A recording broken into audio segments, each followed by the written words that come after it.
Is this the future?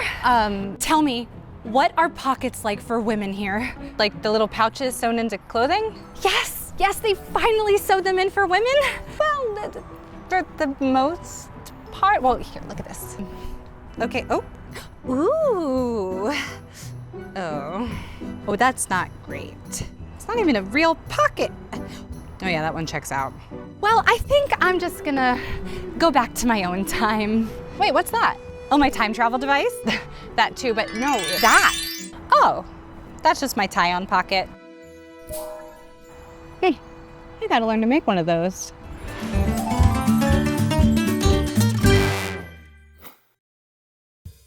Hey everyone, and welcome to a new season of Becoming Artsy, where I am so excited to do some hands-on projects.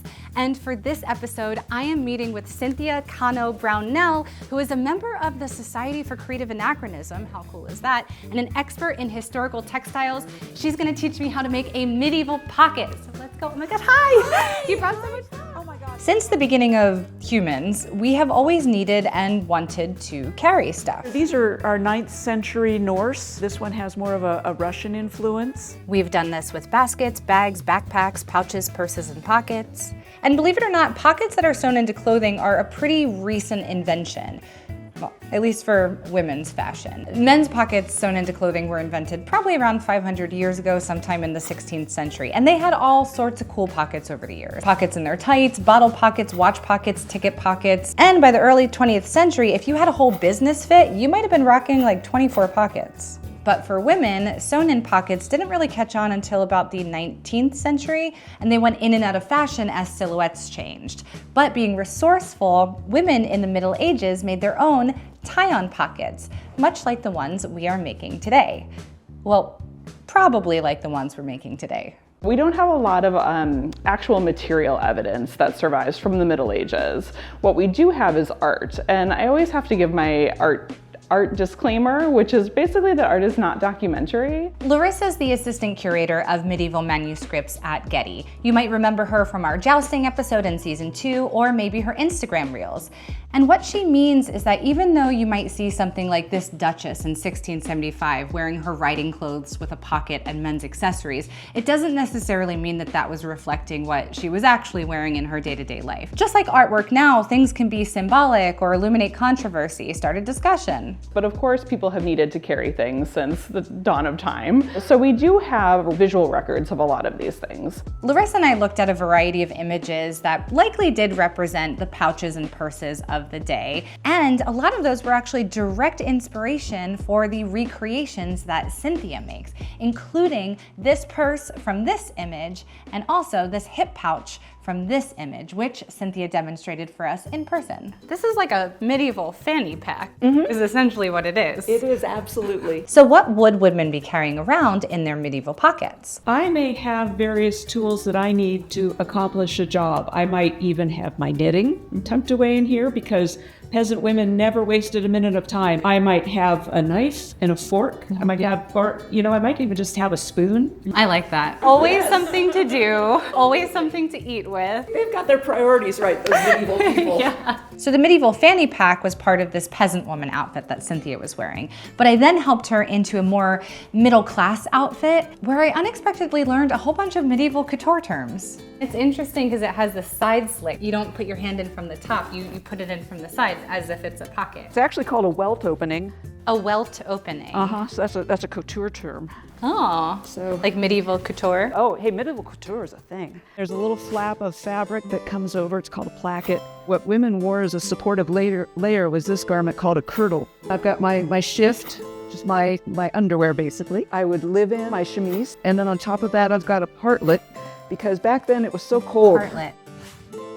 Where'd the pocket go? The kind of pocket that you would wear with this outfit is a tie-on pocket, and women could access the welt, or the slit of the pocket, through a hole in their overskirts called a fitchet. Too hot for this sweater. Much better. A handful of these pockets from the 18th century have survived, and as far as we know, are pretty similar to the ones made in the Middle Ages. And these can be made from all sorts of different kinds of fabrics. Wool, silk, linen, cotton, and leather. They could be sewn or maybe knitted.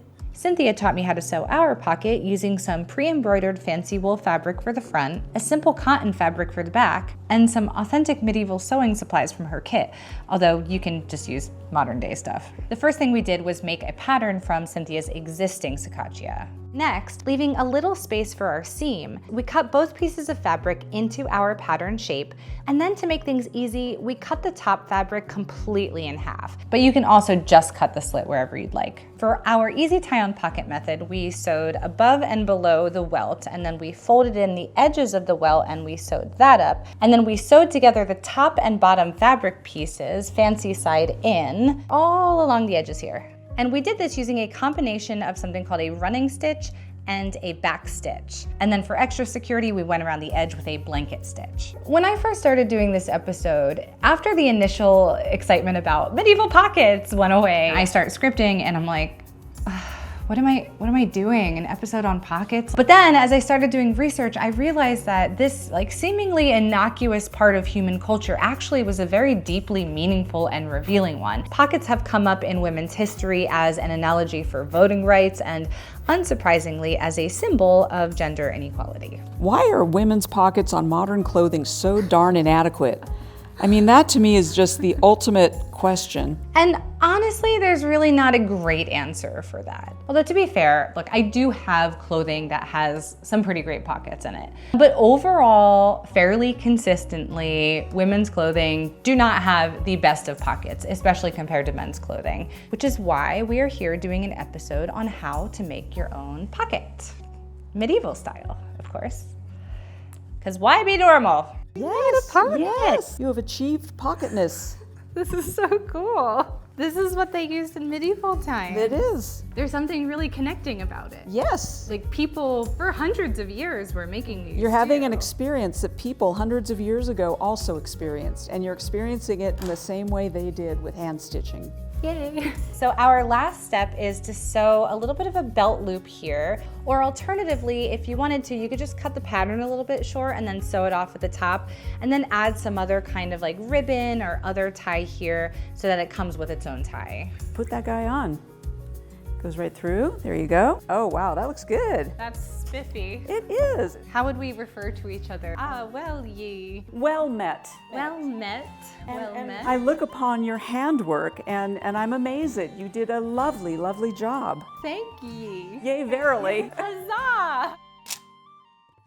Thank you so much for crafting along with me at the start of season 5. If you have any questions about medieval pockets, let us know in the comments. And if you're curious about the rest of the season and the things we'll be making, be sure to subscribe to the Getty Museum YouTube channel and check for new videos on the Becoming Artsy playlist. Time to show off one of these pockets. Yeah, sure thing. Thank you.